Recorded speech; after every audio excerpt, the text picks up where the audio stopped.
All right. I'm going to just go according to hands at this stage. So, Percy, you can go first.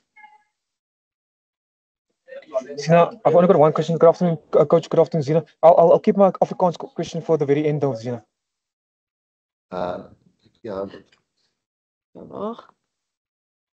Jy's op sy harte. Guys, please can you just ask a bit louder? We're on a remote speaker here, so please, if you can just ask your questions nice and loud. I think Percy, you said you're going to ask a little bit later, no problem. Hello, guys. Yeah, so Okay. Next. Winnie.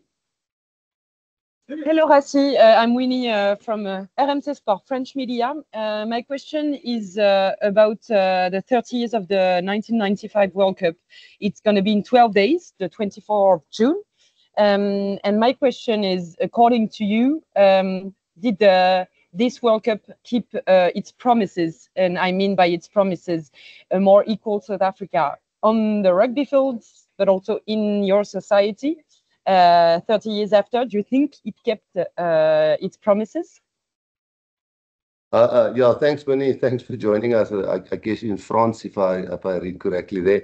Winnie, yeah, I think the players in this group, only the guys who's over 35, they would have been 5 when the 1995 Springboks played. I started playing in 1996 for the Springboks, so I think more the older guys can remember the actual day and the event and how everything panned out on that specific day.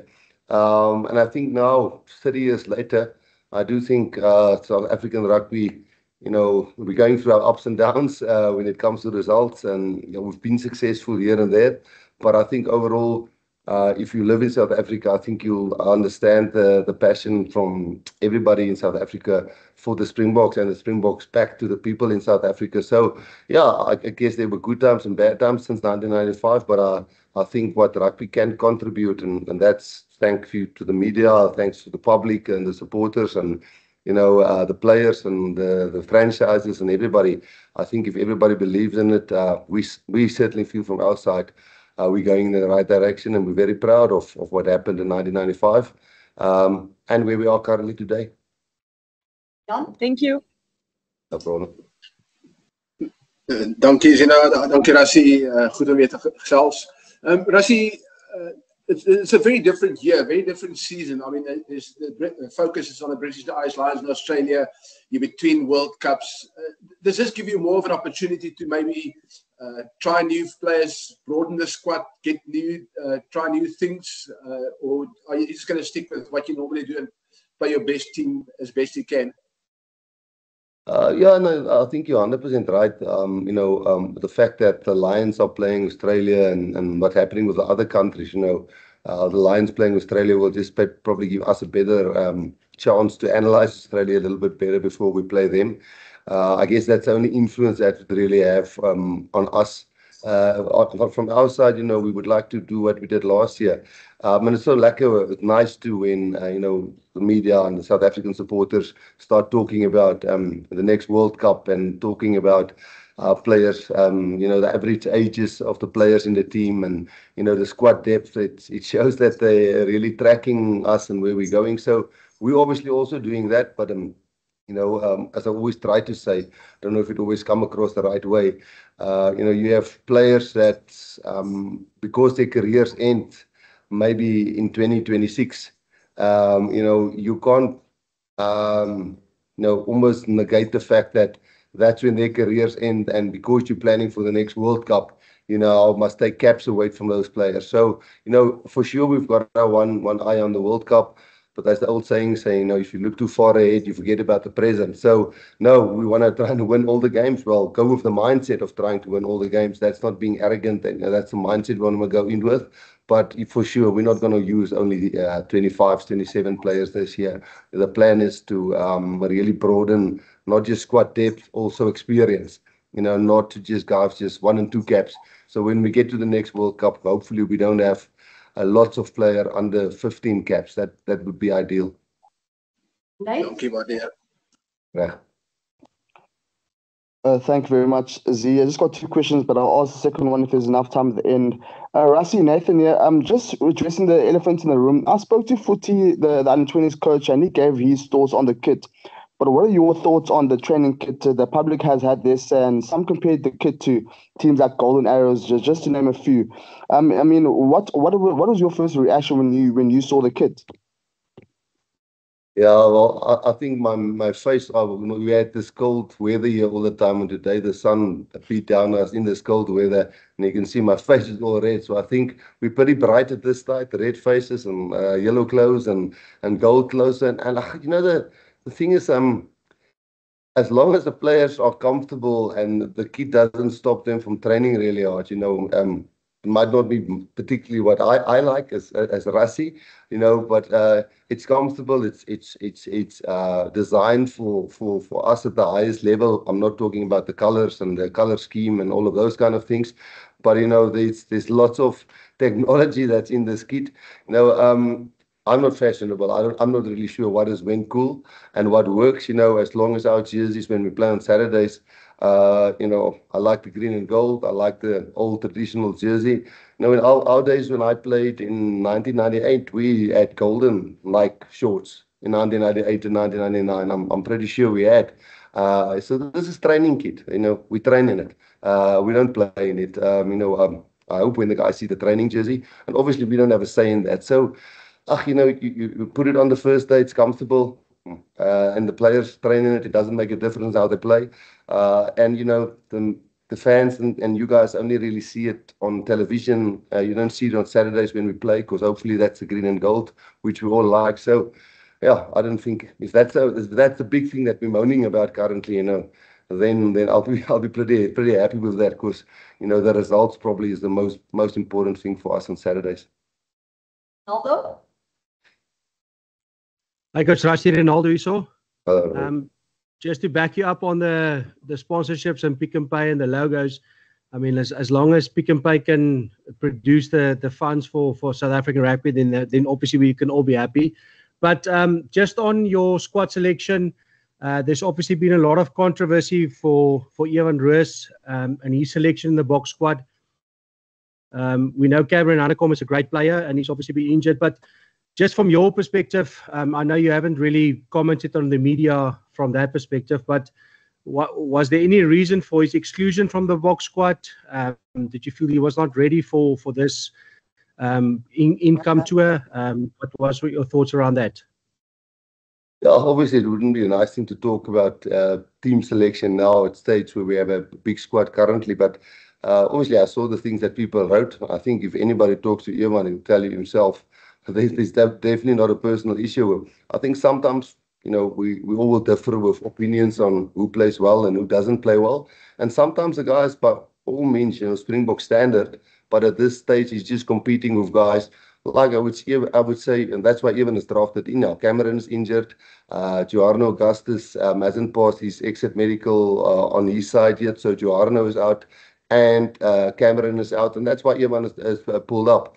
In our opinion, you know, us and the selectors, you know, Evan wasn't better informed than those, not informed, you know, he was not playing as well as the other guys. And that's normally the reason why we don't select guys. And that's not to say the guy is not Springbok level or the guy can't play Springbok rugby. You know, it's just that Waka can play 8, Cameron can play 8, Joarno can play 8, you know, Sia can play 8.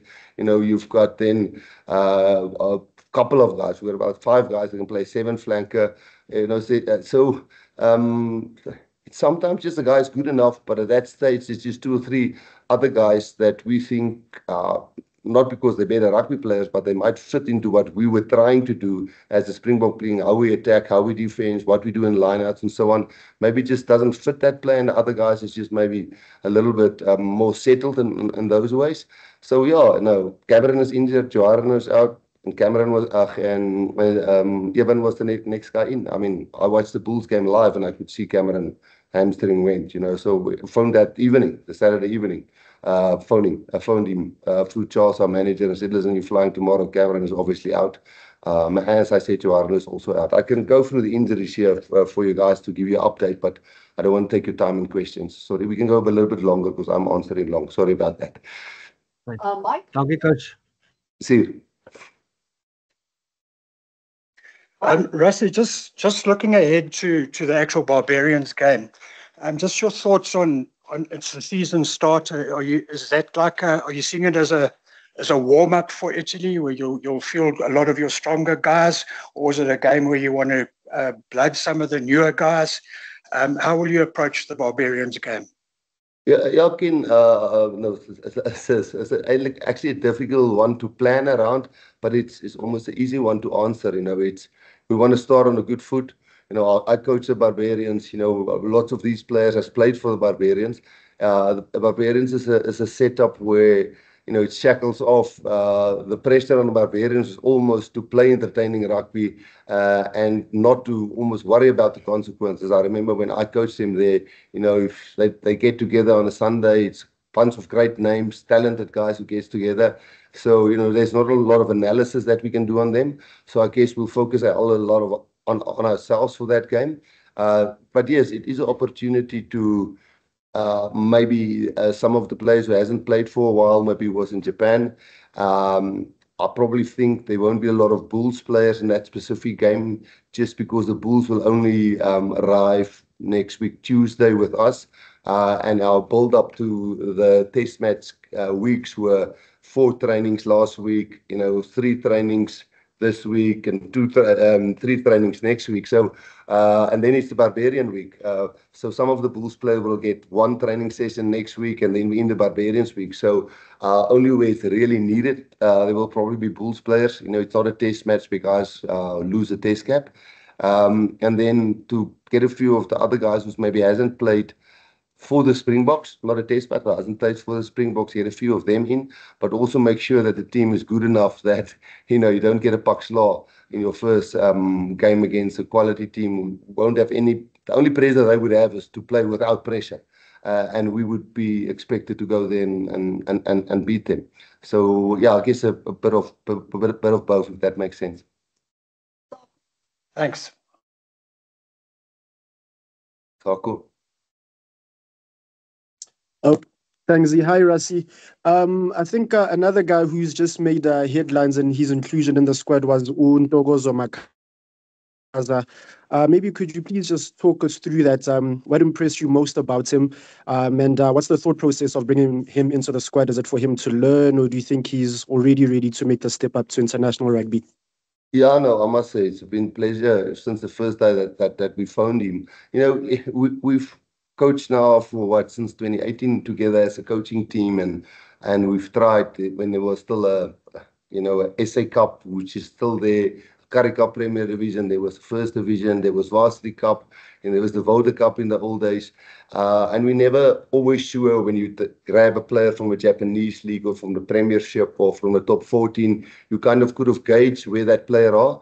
And, him being consistently the top varsity player, point scoring wise, I think in the history of the Varsity Cup, I'm being 22, 23 years old, you almost feel is this one of the players that slipped through the net, and you'll never know until you've worked with him. First of all, maybe meet the personality and in alignment camp, and then now at the actual camp, meet him on the field.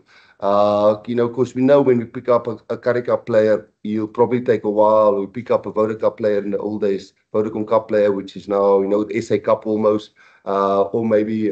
So, yeah, it's nice to know he's definitely somebody who we think can one day play for the Springboks. It might be a bit too early now.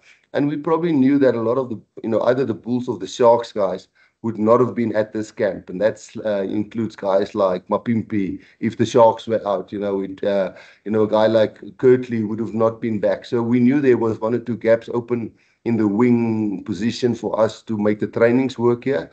He slotted in really well, but we're all realistic about him. I think he can one day play for the Springboks. I don't think he's around the corner. When I say that, I think in the next 2 weeks, maybe a little bit later, or 3 weeks. But he's certainly not way off the pace. And, a guy who kicks 92% while playing for UCT and that wing on top there and doing that consistent, not 92, but very close to that.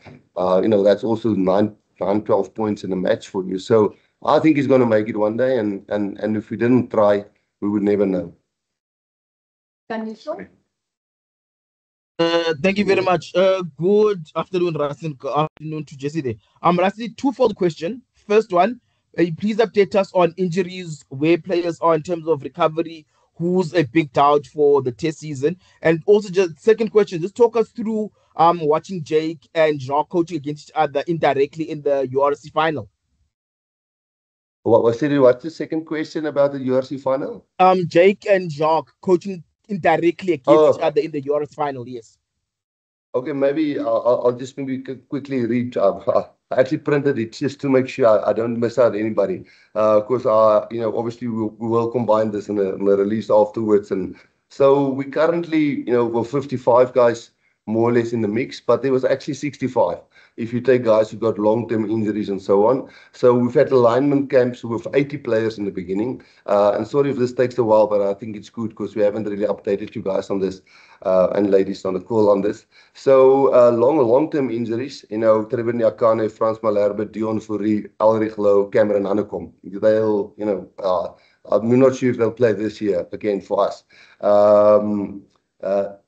Not medically cleared yet, who's got recent injuries but hopefully somewhere during this year being cleared, some very close to and some a little bit longer. Gerard Steenkamp, Ntutukum Tunu, so both two loose heads there, which is pretty vital. Pieter-Steph du Toit, we just actually haven't seen him. We think he's very close to it. We'll talk to him next week. Ben Jason Dixon, I think July. Arno Augustus has got an issue and he's moving between clubs from Northampton to Exeter. No, Ulster, moving from Northampton to Ulster. So, he has to be cleared by Northampton and then have to accept that by Ulster first. So we can't intervene there until that's done. And then Lucanio is still struggling with a bit of a knee injury. So that's not medically cleared yet. Guys who's got injuries, who we think is in the next 1 to 3 weeks available. Jasper Wiese really doing well on his injury. We think even from a Barbarians game, he might be available. Grant Williams is very close, might be the Italy test match or at the latest the Georgia test match. And Mapimpi pulled his hamstring, which we hope is a 10-day injury. Then just to maybe finish this off, then I answer a lot of questions. Only joining us a little bit later for many reasons. Damian Willemse is joining us. He's playing for us, but only available for the Italy test match because the Stormers didn't make the semi-final. That wasn't an extra match that he could. He did his tackle school and all of that stuff, but he'll only be available the first Italy test match where he would have been available the Barbarian match. So Damian Willemse only, then Thomas du Toit must still finish with Bath. So we guess we'll only get him on the Sunday before the first Italy test match. So we're a bit thin on loose heads. If you take Gerard and Chunu is out, there's actually this Ox and Jan Hendrik at this stage there. But obviously there's a few guys that can swing on both sides. RG Snyman will only join us after Leinster's game. Hopefully that's early next week. Andre Pollard after Leicester's final, they're playing this week, which hopefully early next week. And then the Bulls players.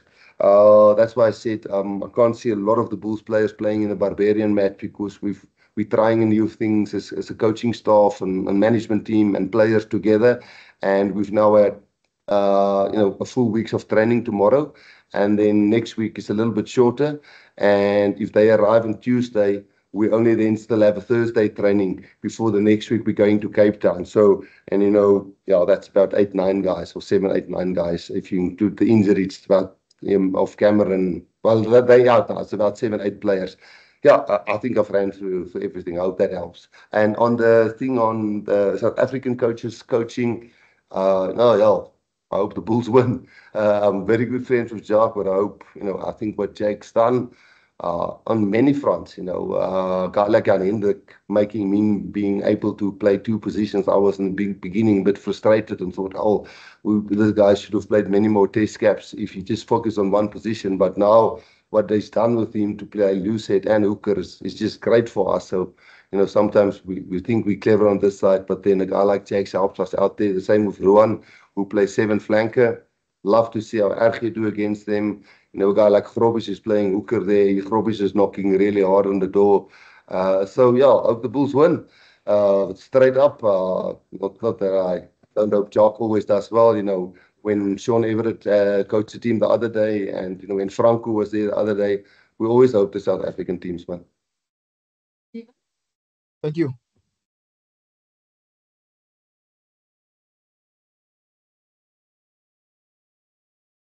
Steven. Thank you. Thank you very much. Can you guys hear me? Yeah. Okay. Rassie, I would like your thoughts, please, on Marnus from the Scarlets. He looks quite dynamic in the games, but it would be interesting to hear your thoughts on him. Also, curious as to how difficult this situation at scrum half is for you in terms of depth. A guy like Ambrose, for example, was a guy early in your coaching tenure, was on the radar. So is it difficult to was it a difficult position for you to think about? No, definitely. Stephen, is really not easy. Grant's been struggling this year with injuries. I think Jaden didn't have the greatest purple patch. He's also struggling with an injury or two. Then we have got to do old hands in Faf and Kobus who's coming back to the Stormers now. That's 4. Then which one am I missing? Help me. Faf I said, Kobus I said, Grant I said, Jaden I said, Krappies, and Mornay, who's been, for me, he was one of the most solid players, me personally, in the URC. So that's 5 already. And then Ambrose, we know Ambrose, and Ambrose has been in the setup, and he's definitely Springbok material. And maybe just the familiarity we have with the current scrum halves, we must just be open-minded with that. Like many other players in the Bull setup and some in the Stormer setup, even in the Lion setup, So now it's very tough. And those guys are definitely not Springbok level players. They all are Springbok level players. And you look at Jake's team, Jan Hendricks is Springbok, if Gerard is Springbok, Grobbies is a Springbok, they've got Ruan who's a Springbok, Marcel who's a Springbok, Cameron is a Springbok, Kobus Visa is now in the mix with us, Ambrose is a Springbok, Johan Goosen is a Springbok, Willie Leroux is a Springbok, Kainan Moody is a Springbok. So all of those players, and then a guy like Sebastian de Klerk, there's no 2 ways about it, that he's also knocking really hard on the door. So no, it's not easy. It's difficult to choose. But we almost knew that one of the Sharks team or the Bulls players wouldn't be available for this first camp. So that's why, not the luxury, that's why we could take a chance with a few young and unnamed or unknown players like Makaza, like Renzo and those guys, just to get to know the guys. But maybe it's, sorry, what was the second question? Marnus. Now, Marnus has been monitoring. That's why I'm saying for all the competitions, we're trying to track the players from the same areas, what we expect from a hooker, what we expect from an open side or from a 7 flank, and that might differ from a Lions coach, a Bull coach, a Cardiff coach, a top 14 coach. And Marnus pretty much fit very much what we want from a hooker, and we've been tracking him for a couple of years, but we've been blessed with hookers. And when Dion could still play there, and Marco played for us there, and Schalk Brits played there, and Malcolm is there, and Bongi is there, and Grobbies is there. But then as guys get older, you got more mature, and he's certainly been one of the standout players in terms of the, I don't want to say a spectacular word, but about the metrics that we use, he's really fitting in really well, and hopefully he makes it. Thanks, Zina. How's it, Rassie? How's it, Jesse? Rassie, when people obviously think of the Boks, first thing that they comes to mind is, our forward power, our scrum power, our big front rows.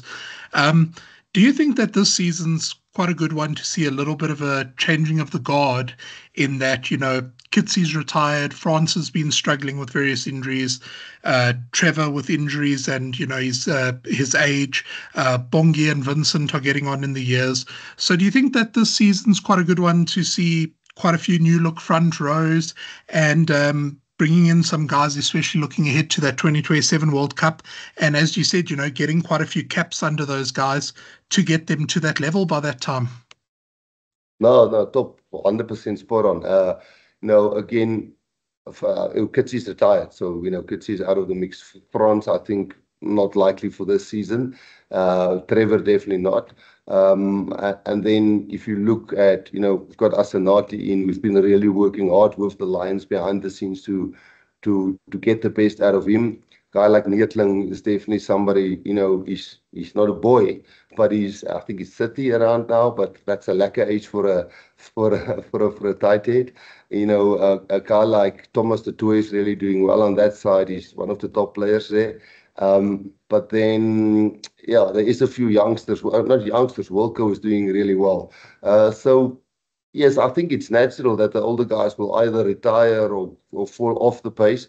But we wouldn't like to change our game and not still keep that forward power. So hopefully the guys that get the opportunity, I might have left out a few names now. Tutuku Mchunu is unfortunately injured now. He's got a knee injury. So, there will definitely be other guys playing this year, without a doubt. I think you're right there. Ronaldo?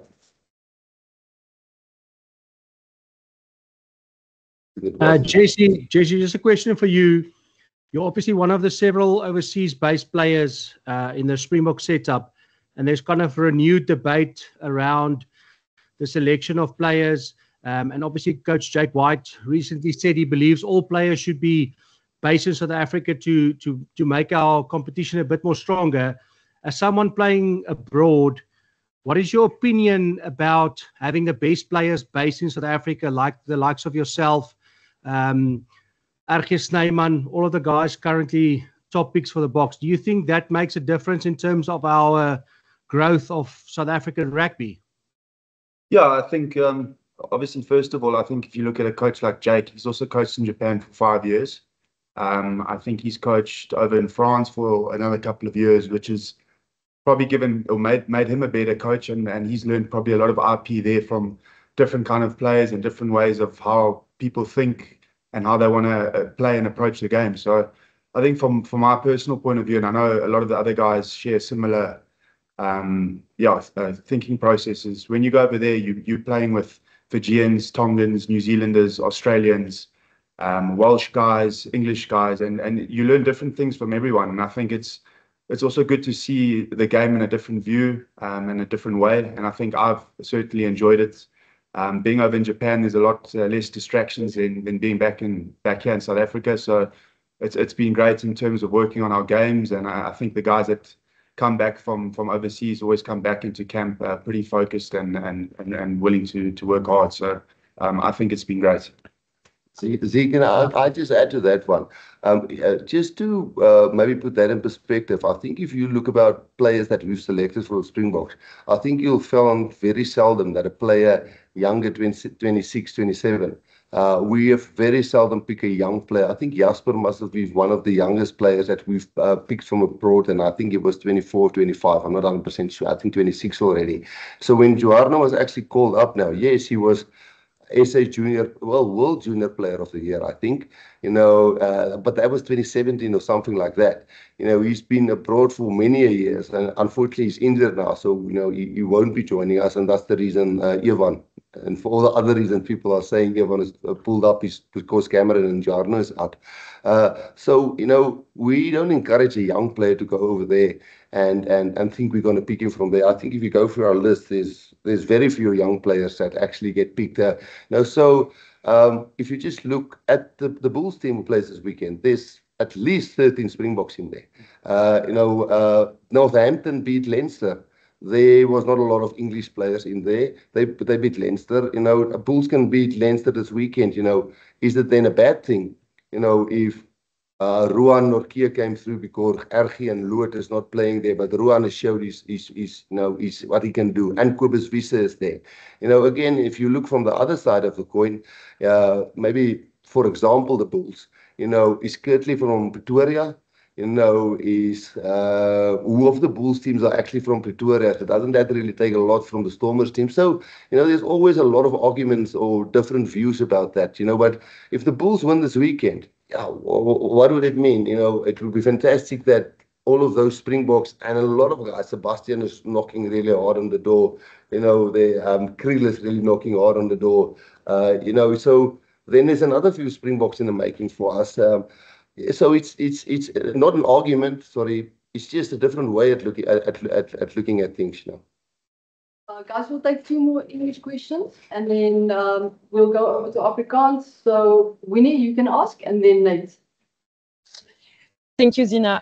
Hi, Jesse. I'm asking you a question about the 30th anniversary of the 1995 World Cup. You were, if I'm correct, very young at this time. Yes, but 1 year old. But it's going to be in 12 days. And from the French perspective, I'm just wondering, according to you, should we still see South African rugby through racial perspective, or are you past this? Have you turned this page already about players of color, white players in South Africa? No, I think we've turned that corner a long time ago. I think this team, I can honestly and proudly say that we represent the whole of South Africa. We get on with each other so well, and it's been something that we've worked on, and we've spoken in and amongst the team for years. And I really think this is a team that represents South Africa in each and every way. And I think that's what we do every single day when we go out to train, and when we go out on the weekends to play for South Africa. So I definitely think it's a team that has turned that corner and represents South Africa in all aspects. Okay, thank you. Question, Nate? Thank you, Zina. Rassie, we have SuperSport as the broadcaster, and they broadcast the European rugby, URC Super Rugby.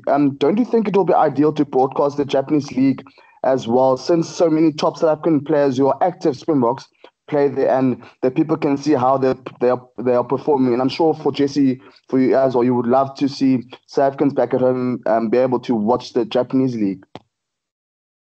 Oh, it would be wonderful, as in with kit that we wear, and as in with any other things, we don't have control over that.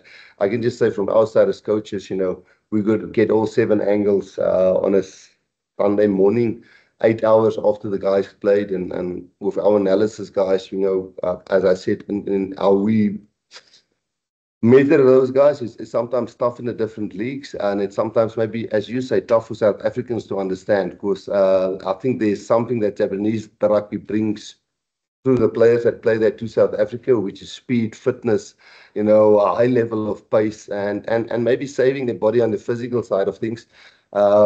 So yes, it would be great for the people to see it. We watch all of it, and we analyze all of it, and like we do with the Varsity Cup and with the Premiership and with the SA Cup, and so whenever a player pops out, but yeah, it would be fantastic if you guys can see it, and yeah, we get access to it because we obviously have to pick players from there, but it would be great, but I don't know how to make that happen.